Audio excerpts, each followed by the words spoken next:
May 2025, Part 2. Picking up on our second Lakeland trip like I promised on Part 1. Possible chance the Austell, Georgia trip will be on here too. Starting off on a rainy afternoon at 5 p.m. But some pretty decent trains today for what the weather conditions were. Starting off with I-144. I'm going to try to make this short just in case I can fit the Austell trip in here. I most likely can't, so just be warned of that. But none of the rain got on the lens because, why? I have a magnetic phone umbrella. It sticks onto the back of your phone just like a magnetic charger, but you open up the strap and then, boom.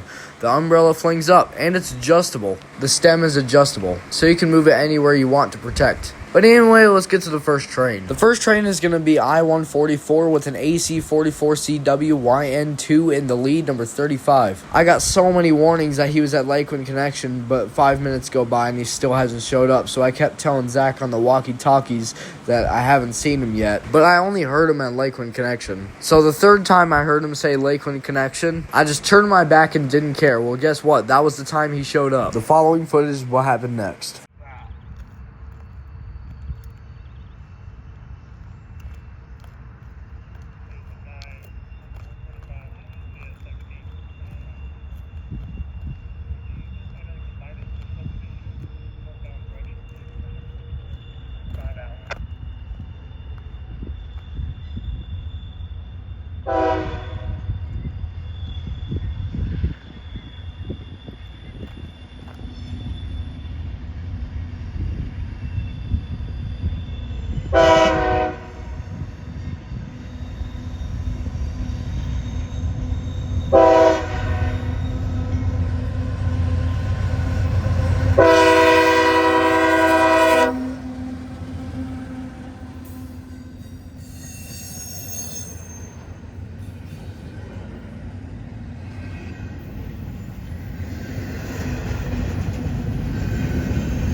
Only the front car and the back car had one container of intermodal, which was pretty odd because the rest of the train was flat. So I was able to view the consist going by all the way to 10th Street. Well, not really, but descending behind it.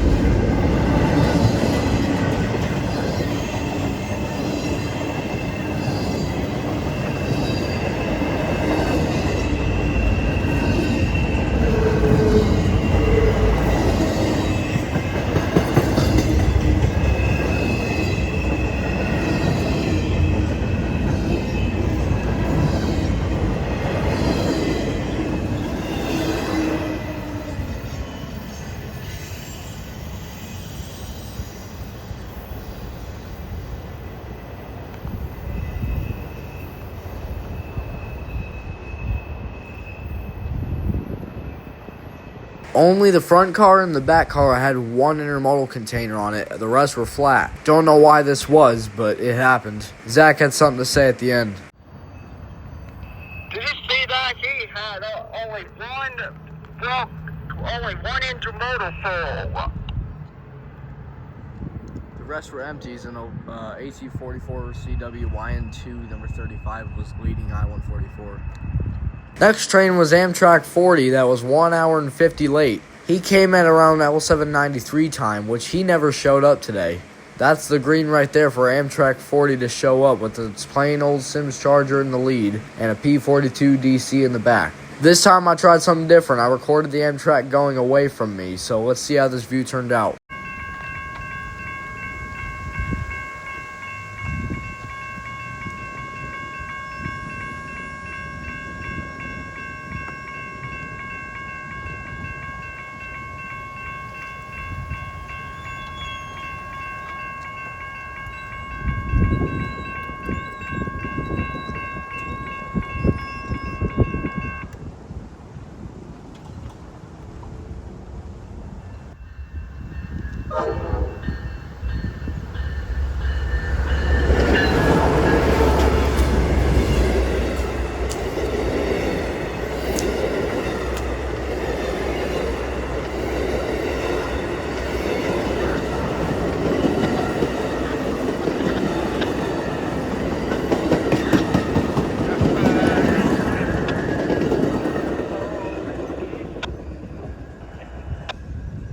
Turned out pretty well, I think. What do you guys think? Let it know in the comment section. Y220 backing up is our next train, and I caught a very weird conversation with Y220 and J8 mentioning tons of numbers I don't even know. Easterling on the copy on the 3242. That's correct, over. Alright, let's go with EC1 number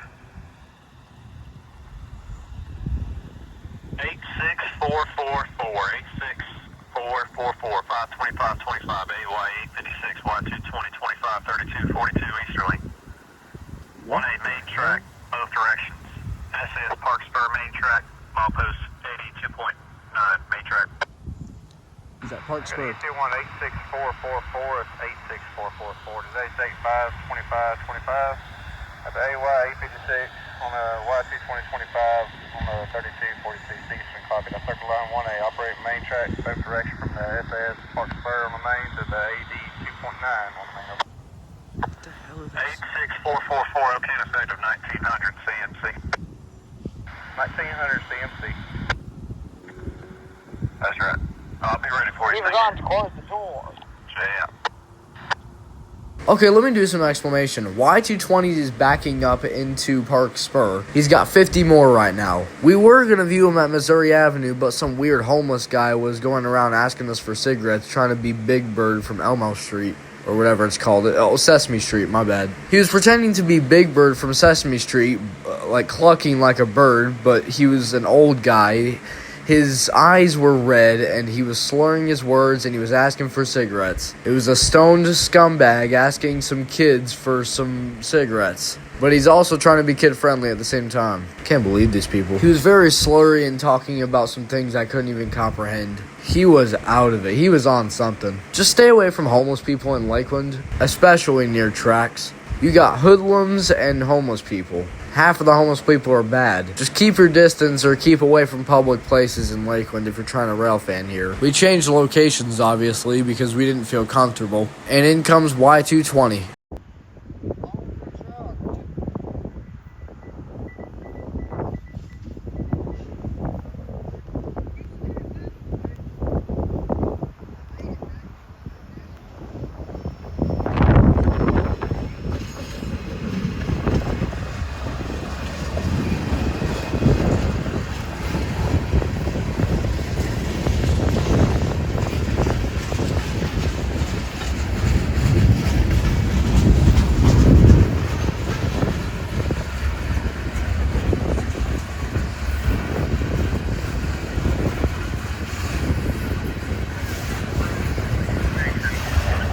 More 3242.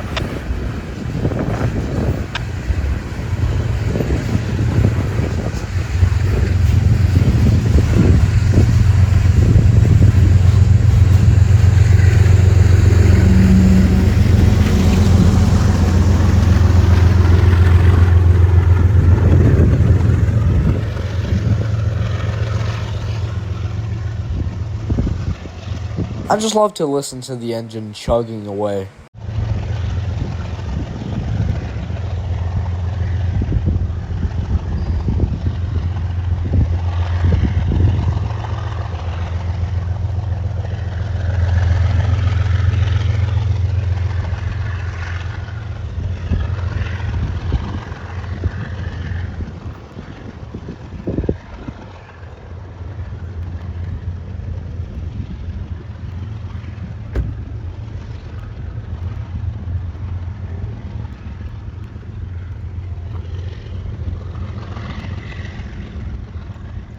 We have a signal for M603, a mixed freight that lands in Winston Yard. But we also have a clear for L765.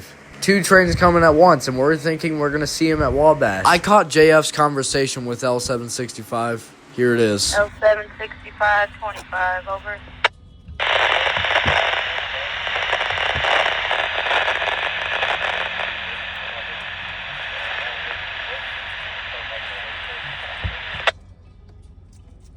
Alright, go ahead with your job briefing, over.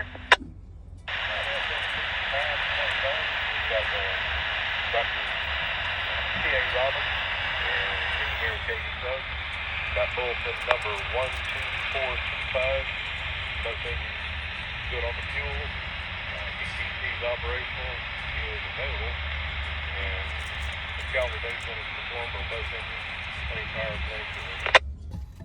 And your consist over. Consist is 83 loads, 11,432 tons, 6,950. And no restrictions, no key trade over. That is negative on both. Alright, you got it. Here we go on signals. 755 coming. This early? Okay I then. stepped on you. Who's on here for JF over? 83 cars. 83. Go ahead over. 83. Ready to leave out the south center Winston, head to Prairie. He's coming right now. Alright, what's your locomotive? Come on, Jim. 543, said take you 543. Someone's also going south. And it's been calendar date over. That's right over. 2 people are going south. Alright, here we go on signals over. Signal indication, JF, dispatcher out. JF just gave the cleared for L765 to come through at what, 8 p.m.? He usually comes through at 10 p.m. or 11. Now we got JA calling for L765. Jay? Go ahead. 765 coming off the long lead Winston, coming your way, going to tap, no restrictions, no stop. Signal indication.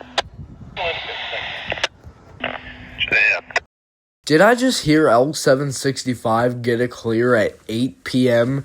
when he's documented for 11 p.m.? Local trains are not supposed to be an hour early, and it is really not long until after that conversation we get some headlights. Crazy quick reaction. An ES40 DC leads this train today and has the most smoothest, the sweetest, the nicest first-gen K5HL I think I've ever heard. My ears literally had an eargasm when he blew the horn. I literally blowed a chef kiss when he did that. When he blew the horn, behind the camera I literally blew a chef kiss. Let's watch it. Possibly the smoothest K5HL I've ever heard.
beautiful. And it took 765 like 10 minutes to get to Lakeland Connection for some reason. Once he was gone, M603 showed his head. 765 was recorded at 8:24 p.m. M603 shows his headlights at 8:30 p.m. Pretty small time frame. The leading engine is a ET44AH with a K5LA, which is a very rare sight to see, I think, because ET44AHs on CSX's side is literally known for their ear-screeching K5HLs in the third or second generation. So we got pretty lucky seeing this out in Wabash tonight. Seeing 603 in general, we got pretty lucky. Now, I say we because I had a witness this time. A friend of mine named Dalton. I give him credit for watching this train with me. I'll put his channel in the description. M603 is going to crawl into Wabash today, ranging in about 5 to 10 miles an hour, due to 765's close near passing. His engine is pretty hovering now, so let's see.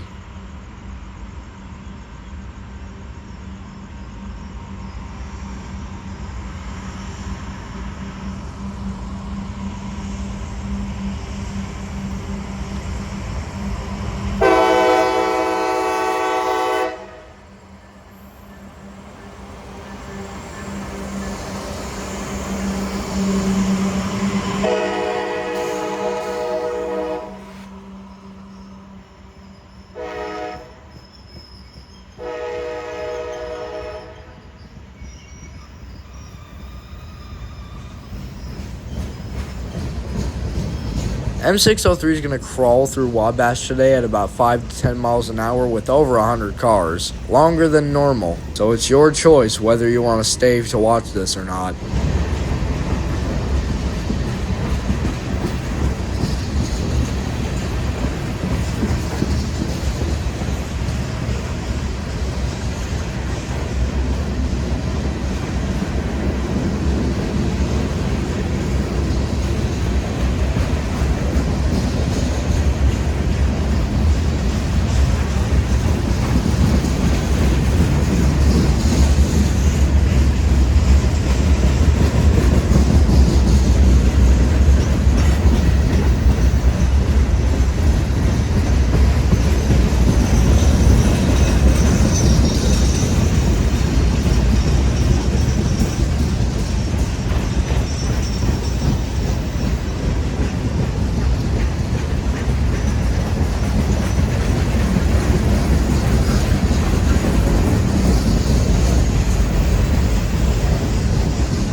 This upcoming car is very long and big and pretty rare, and I'm glad I noticed it last second. I'm not so sure what it does or what it carries or what its use is for, but it carries 3 sets of axles. Very weird sight to see.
Yeah, that's walking speed. That's like 5 miles an hour minus. Add on to that, he was very long today. For M603, I want to say he's pretty long today. Or his slow pace just made him look long. But I'm sure he had more cars than usual.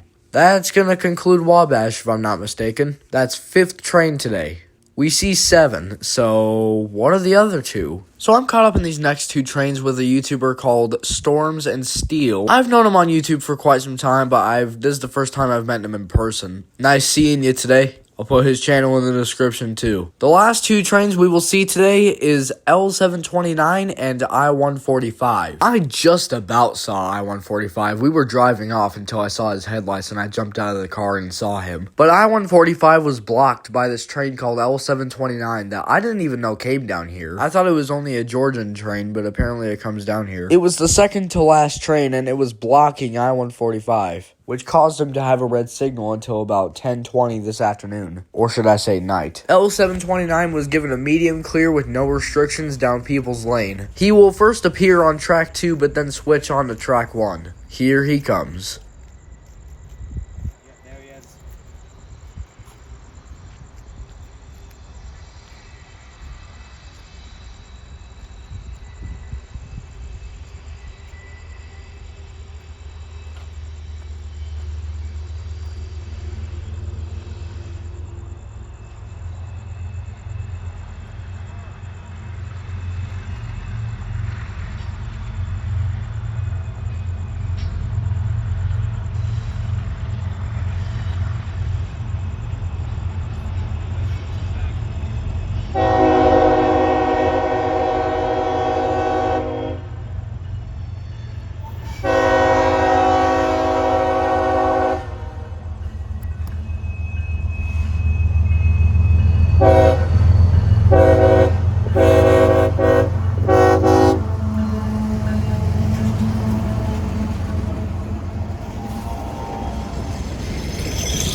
Extremely cool crew giving me shaving my haircut even though it's an ET44AH leading. He definitely made it up with that horn show. High respect to him. Also, that very clean looking AC44 YM2. It's very clean looking despite its paint scheme has been around since the early 2000s. Very odd, but let's just enjoy the rest of the train as it's coming to an end. L729 is not that big of a train.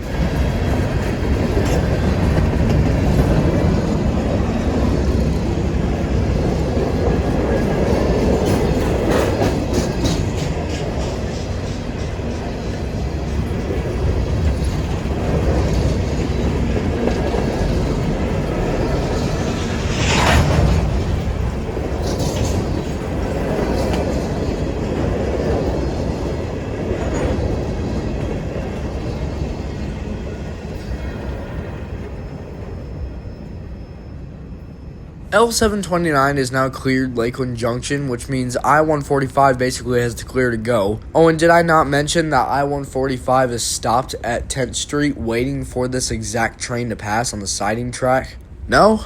Alright, well, I mention it now. L729 taking the first track instead of the second one obviously means that there's something ahead, and he's slowing down profusely. I-145 has now got the clear to go, but it takes him about 10 minutes to get here, and it's already 10 o'clock itself. I will get very lucky if I see him tonight, because I'm supposed to be out of here by 10 p.m. flat. It's gonna be very close. Oh, and it was. So I had my camera rolling the whole time while I was packing up my stuff because it was time to leave. But apparently I-145 was 2 minutes away. So I was doing all I could to go the slowest I could at packing myself up and begging for more time. And once I got in the car, I thought it was all over. Until I saw its headlights the very last second. And you know what? My dad allowed me to jump out and video it last second. Oh, and there's a reason why I wanted to see I-145 so bad tonight. Because of this, and I've known this ever since M603 passed, but I'd just like to keep it a secret, a surprise.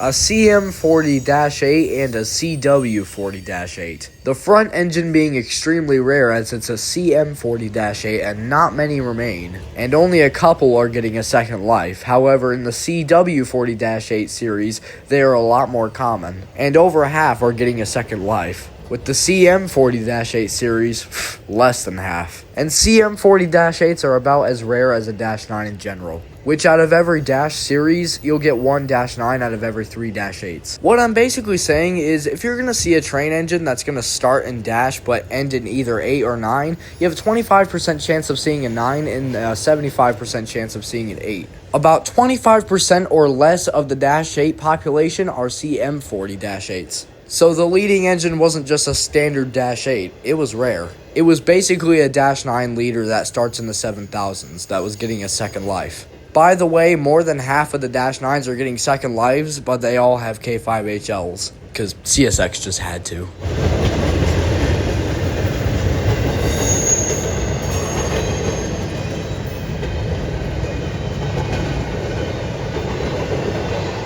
I'm afraid that will conclude part 2. Part 3 will all be Austell trains. I'll see you then.